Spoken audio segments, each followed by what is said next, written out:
بسم الله الرحمن الرحيم ولا تؤتوا السفهاء أموالكم التي جعل الله لكم قياما وارزقوهم فيها واكسوهم وقولوا لهم قولا معروفا وابتلوا اليتامى حتى إذا بلغوا النكاح فإن آنستم منهم رشدا فادفعوا إليهم أموالهم ولا تأكلوها إسرافا وبدارا أن يكبروا ومن كان غنيا فليستعفف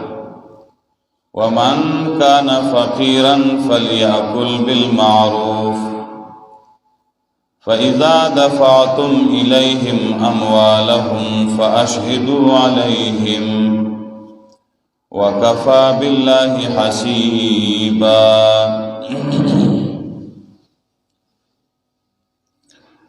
سورة النساء کی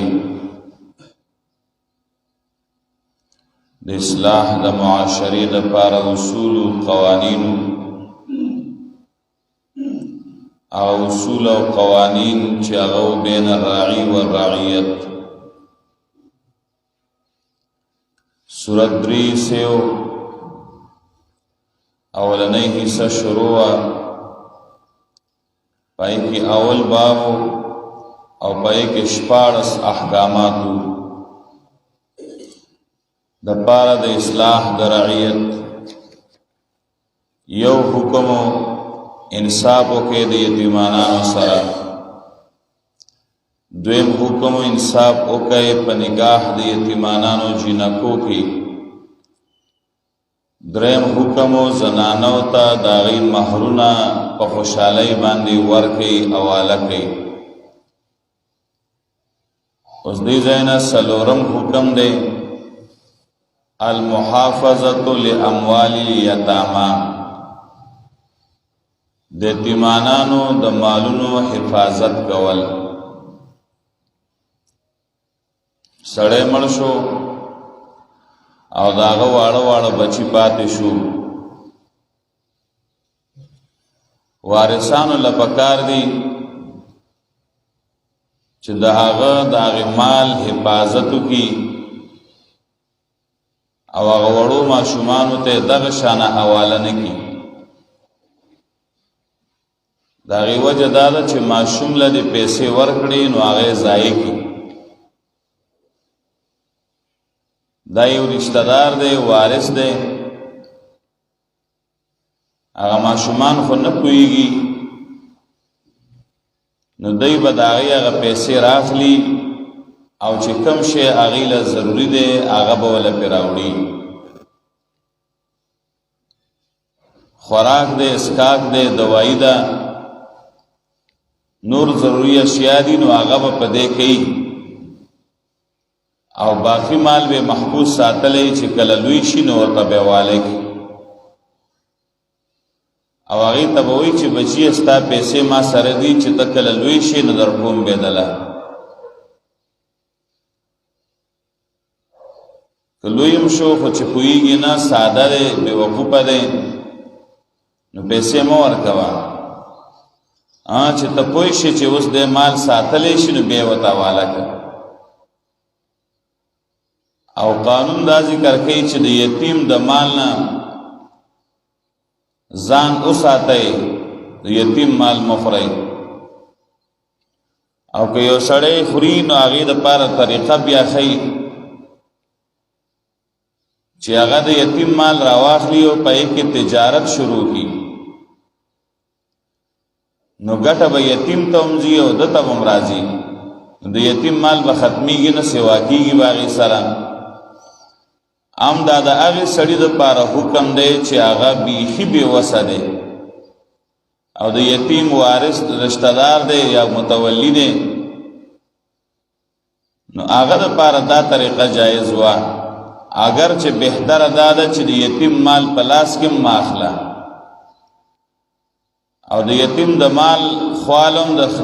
خوراک یا د تجارت په خیال مو ورځه. بیا استحبابي حکم دی ټول مرتا د یتیم د مال حفاظت وکاو نه نه ورتا والا کې نو باغی کی گواهان کې نه وا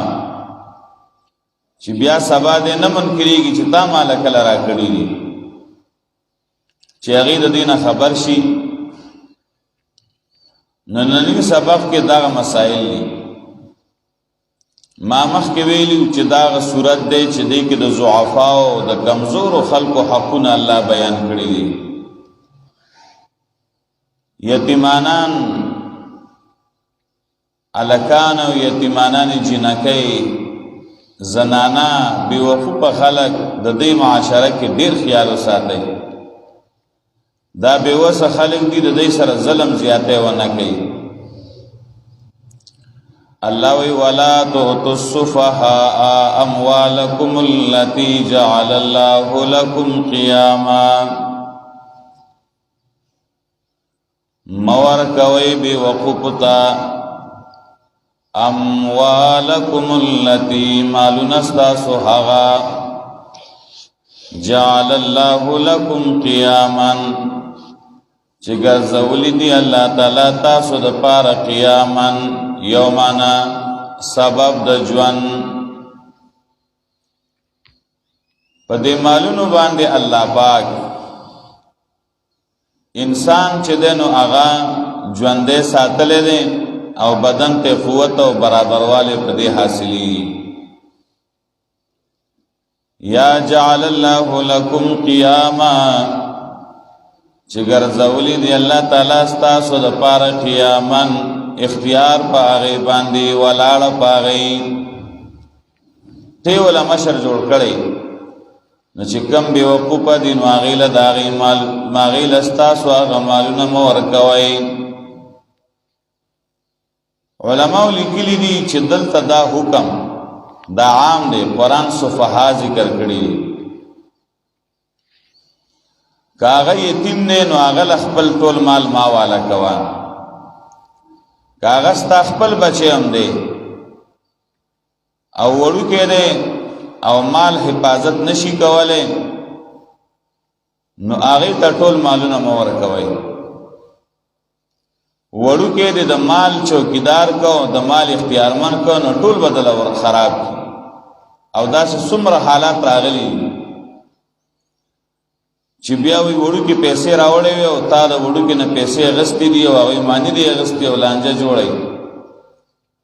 نو تا وړو کې لول دومره غټ لوټ ورکو چې وړو کې ماشوم دی او لوټ د 5000 ورکړي. تبلیغ والا مرګري وای او د خپل مال حفاظت په خپل کوي چې ستاد وجه بل سړی ګناګار نشي. نو کتا د خپل کور کنټرول کړی وي وړو ماشومان له مال نه ورکوله پلاس کې قیمتي اشیاء د نه ورکوله پلاس کې نو ولې په معاشره کې جنگ جوړې دي ولې په معاشره کې اختلافات پیدا کېدي.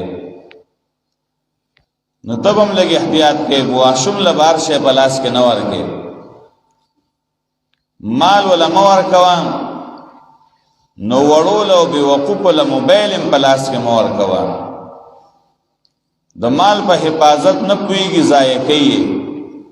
نو د موبایل نور پس چل نه پیږي خالی ګناونه پکې ګوري ډرامې پکې ګوري فلمونه پکې ګوري اندله ضرورت سره دې داغه سره خراب شي. لار سره به موبایل نه و یره زه په نه پويګم او بچی ته به پکې هغه نخري معلومي چې ته به حیران شي. ولې بادام دا ټکونه د زوی چلیږي د بادامو دا ټکونه د لور چلیږي چې تاسو سره هیڅ هم نشته او زامن او لورګانو سره د هغه موبایل دي چې توبه وباسه نو دا خو واړی دي د عقل دومره نه دی د دې پویا دومره نه ده نو معلوم د لزای کی غلط استعمال کی ټول پیسې په زلوړو باندې ولګي ټول پیسې چې دنه په انبیانو باندې خرج کی او الټا در لکار مګوري څوک پکې ټیک ټاکې جوړوي، څوک پکې ډرامې جوړوي او څوک پکې نورې ګوري او پای کې چې کم ګندې هغه ګوري نو بیا وایي یاره زه په شرمونو وشرمولم. نو دا خو تا په خپل ځان بې عزته کړ چې تا وړو له ماشومانو له بېوقوفو له دومره اختیار ورکړو چې تا سره به چېرته د 1,000 روپو موبایل نه و، د هغې سره به 30-35,000 روپو موبایل په جیب کې، نو خود به معاشره خرابېده، خود به کار خرابېده. نو که د زوی دی که د لور ده بېوقوفه دی د یو شي قابل نه دي نو هغه څیز باندې هغې مه اختیارمند کوه، اگر چې یتیم نه دی او اکثر دا مینه نقصان وکړي، هر شی چې د حد نه ډېر واوړي نو هغه نقصان شروع کړي. په دې حکم کې بعض علماوی زنانه هم داخلي دي،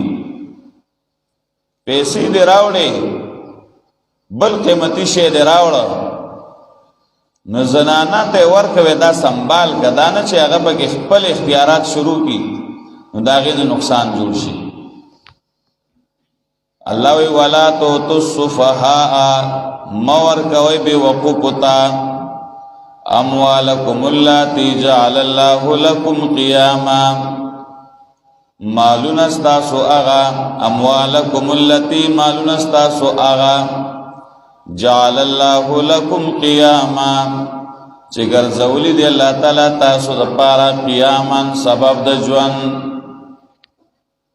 یا جعل الله لکم قیاما چې ګرځولی دی الله تاسو دپاره قیاما پاغی باندې اختیار او مشرت، ورزقوهم فیها رزق ورکوی دی لپاغی کی، وکسوهم او جوړه جامه ولا پکې راوړی، رزق ولا راوړه دا ضرورت دی که هغه یتیم دی او که غیر یتیم دی، زوی دی لور دی دا دارنګې کور کې عام زنانه دي نو هغې له رزق راوړی، ورزقوهم فیها رزق ورکوی دی لره پای کې، وکسوهم او جامې ولا پکې واغوندئ راوړئ، وقولو لهم قولا معروفا وای هغې ته قولا معروفا وینا د شریعت موافقه. یتیم دی نو هغه ته دا ووایه چې بچیا ستا پیسې ما سره پرتی دي او دا مې تاله سنبال کړي دي او ته مه وایې ګنې چې دا تره بیا رانه وخوري، ما تاله ساتلی دي او چې لوی شي نو تاله به ستا پیسې حواله کړمه، داسې ورته ووایه. بچی دی نو هغه ته وایي بچیه زه خو دا ګټه وټه تاله کومه او دا مې دله کېښودي دي، په دې به تعلیم وکړي، په دې باندې به کور جوړ کړي، په دې به دله ګاډی والم، خو لا وړوکې چې لوی شي کله، اوس نه، داسې خبرې ورته کوه. وابتلوا الیتاما حتی اذا بلغوا النکاح، وابتلوا الیتاما امتحان وکئ په یتیمانانو باندې، حتی اذا بلغوا النکاح تر دې چې کله ورسېږي د النکاح بلوغ ته. دا بله مسله، یتیم دی د هغه د مال محافظ تی او ته د هغه د مال ساتنه کې، په دې حالت کې د یتیم مال تا سره دی، اوس دی بالغ شو او هغه له پیسې ورکې نو لږ امتحان پې وکړه، یا د بلوغ نه مخکې هغه له پیسې ورکې امتحان پې وکړه. امتحان معنی ده تا ته به څنګه پته ولګي چې دا یتیم دله دا پیسې ورکوم، آیا دی به دا خپل مال وساتي او که نه، نو لږه امتحان پې وکړه. امتحان دا دی علما وایي چې یو یتیم دی هغه له د 100 روپو شی په کار دی نو ته له 1000 روپۍ ورکه او ته ورته ووایه چې ها دا 1000 روپۍ دي او دا واخله او ځان له پې د 100 روپو شی واله، نو چې 100 روپۍ ته لاړې نو 900 پاتې شوې. یو ورځ دوه بعد د هغه نه تپوس وکړه چې بچیه تاله ما هغه 1000 روپۍ درکړې وې نو هغه دې څه کړې؟ نو که هغه وی چې کاکاجي هغې باندې خو مې ځان له کتابونه واغسته او پایې مې بستش لیدلې و هغه واغسته، نور قیمتي اشیاء یاد کړل په صحیح ځای لګولې وي نو دا صحیح دی، مال فضول نه خرابوي. یا وی چې هغه خدا دې ما سره جیب کې دي تاله مې ساتلې دي چې در کوم به، نو دې مال نه ضایع کی، نور مولا ورکوي. ها دا ستا پیسې دي، ځان له په خپل سمي باندې لګوه. خو که تا وله ورکړې زر وي او هغه له په کار سل وي او تا زر ورکړې او مازدیګر دی ته تپوس وکړه چې هلکه تا له ما هغه پیسې درکړې وي، هغه د 100 روپو خو سودا راوړې وه، هغه نه هڅولې څه کړې، هغه وایي هغه خو ما لګولي په څه کې، په ذل اشیاو باندې لوزولې وي. نو دا خو زر وي که تا وله لاک هم ورکړې وي نه بیا ختمې کړې وي، نو بیا دله مال مه ورکوه، لږ صبر وکړه. وابتلوا الیتامی امتحان وکئ په یتیمانانو باندې حتی اذا بلغوا النکاح تر دې چې کله ورسېږي دی النکاح بلوغ ته. نکاح یعنې وقت د نکاح ته چې بلوغ دی هغې پورې که ورکې نو امتحان وکړه. بالغ شو بیا خیر دی، که ته پوه شې چې اوس مال ساتلی شي بیا امتحان ته ضرورت نشته. فإن آنستم منهم رشدا که ولیده تاسو د هغې نه رشدن اصلاح، ته پوه شې چې دی اوس مال ساتلی شي، فدفعوا الیهم اموالهم پس ورکئ هغې ته د هغې مالونه. ولا تاکلوها اسرافا وبدارا مخورې دې مالونو لره اسرافا ډېر ډېر وبدارا او زر زر ای اکبرو د دې وجې نه چې دی به لوی شي. یتیم پاتې شو او ته ترې ته مامای یا رشته دار هر څوک چې نو ته د یتیم مال خورې زر زر او ډېر ډېر چې دی په ځان سو پوهېږي چې تا ته والی، نو داسې مه کوئ، د یتیم مال به نه خورې. ومن کان غنیا فلیستغفف ومن کان فقیرا فلیاکل بالمعروف. د دې لفظي معنی خدا ده، څوک چې مالدار وي نو د یتیم د مال نه ځان بچ کی، او څوک چې غریب نه و دی خوري په ښایسته طریقه باندې. د څه معنی مالدار دی د یتیم مال نه ځان ساتي او غریب دی خوري، نو د یتیم مال خو مالدار او غریب ټولو ناروا دی. دلته څنګه وي غریب دی وخوري؟ اصل کې مطلب دا دی غنی نه مراد مالدار او بے پروا د تجارت او د کسب نه د یتیم په مال کې، او فقیر نه مراد هغه دی چې د محتاج دی پیسو ته. څه معنی؟ یو سړی دی چې هغه له الله خپلې ورکړي دي او د یتیم مال ته ضرورت نشته، نو د یتیم مال دی نه راخلي، تجارت هم دی پکې نه کوي، تک شانه دی کېږي پرتی دي. یو سړی دی چې هغه غریب دی او دی کله یو ته مال لګې پیسې قرض راکه او کله بل ته مال قرض راکه، ولې څه کاروبار پې کوي؟ نو د سره د یتیم پیسې پرتی دي کور کې، دی نه راخلي وایي دا به رانه ولګي، او د نورو نه قرضونه راوړي نو تکلیف دی ورته. نو خیر دی چې دی دومره احسان کوي د یتیم سره، نو دی داسې وکړي چې د یتیم هغه پیسې دی راواخلي او هغه دی په د یتیم باندې لګوي او خپل ځان له تجارت هم دی پکې کوي. نو چې تجارت کوي نو چې 100 روپۍ ګټي نو 50 به د یتیم شي، 50 به د ده شي، نو یتیم له هم پیدا ورسوله او خپل هم چې دی نو پیدا ورته میلاو شوه. نو دا مطلب دی چې محتاج غریب وس دی نه کېږي، نو د یتیم هغه پیسې شریعت مطابق استعمال کا. څنګه چې معاشره کې خلک په تجارت پیسې ورکوي نو په هغې طریقه باندې تم د یتیم دا مال حساب کا. اگر چې زمونږ په معاشره کې دنیا بس خلکو ګډه وډه کړې ده، مسله دا ده چې په کاروبار باندې پیسې ورکې نو عوام خو چې ګټه بم نیمي او تاوان بم نیمي نه، په کاروبار د یو سړي له پیسې ورکړې دې ته مضاربت وایي چې ته دا پیسې چلوه او ګټه او تاوان به نیمي. پیسې چلوه خو که مال رک شو، مال هلاک شو، تاوان او شو، نو تاوان به ټول د مال په مالک باندې راځي. یعنی مطلب ساروی دی واغس او خدای نه خواسته هغه مړ شو، نو دا نه ده چې نیم تاوان پاغې شو نیم پتا شو، بس دا تاوان ټول پتا دی.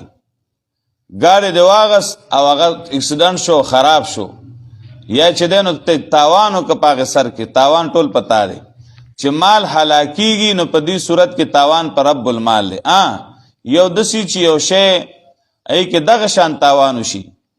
اغسته په لسو خرڅ کې بشل بیا خو ګټه او تاوان شریک دی، بالکل صحیح ده. خو که هغه شی هلاک شو نو تاوان په دواړو باندې نه دی، تاوان د مال په مالک دی، د مال والا تاوان شو. د دې مسلې نه عوام خبر نه نو تجارت پکې وکړه صحیح طریقه باندې او یتیم لته دغه ګټه ورکا. نو وی ومن کان غنیا سوک چی بے پروا د تجارت نه په مال د یتیم کې فلیستعفف ځان دې وساتي ومن کان فقیرا سوک چی محتاج کسب تا په مال د یتیم کې فلیاکل بالمعروف فسد خرید شریعت په طریقه فاذا دفعتم الیهم اموالهم فاسکل چې تاسو حواله کوي دی ته د مالونه فاشهدوا علیهم پس گواهانو نسی پاغي باندې سمانا یتیم لداغه مال ورکه نو گواهان کې نو چې سبا دې نه منکریږي چې مال دې نه دی راکړي وکفا بالله حسیبا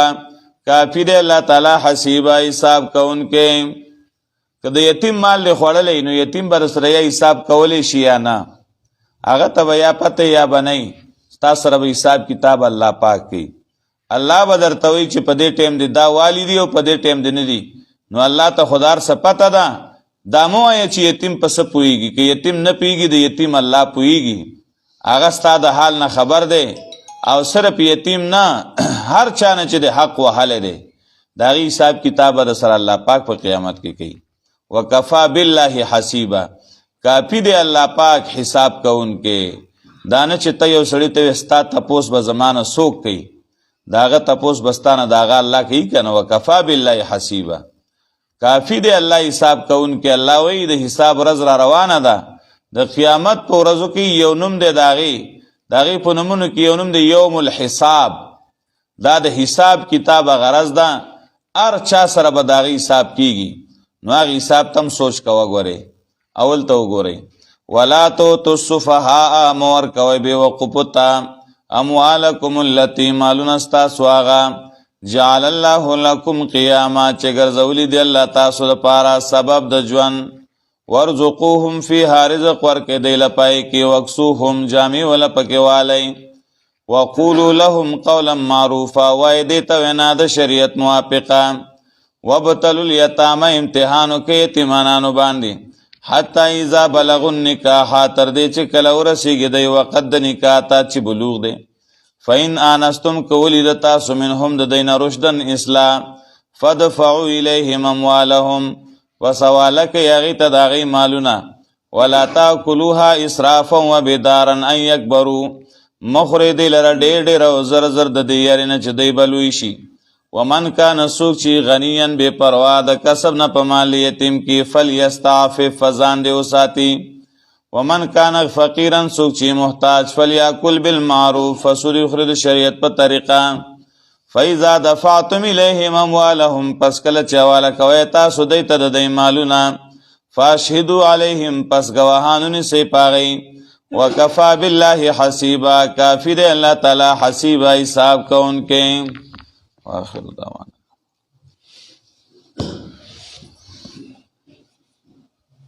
الحمدللہ رب العالمین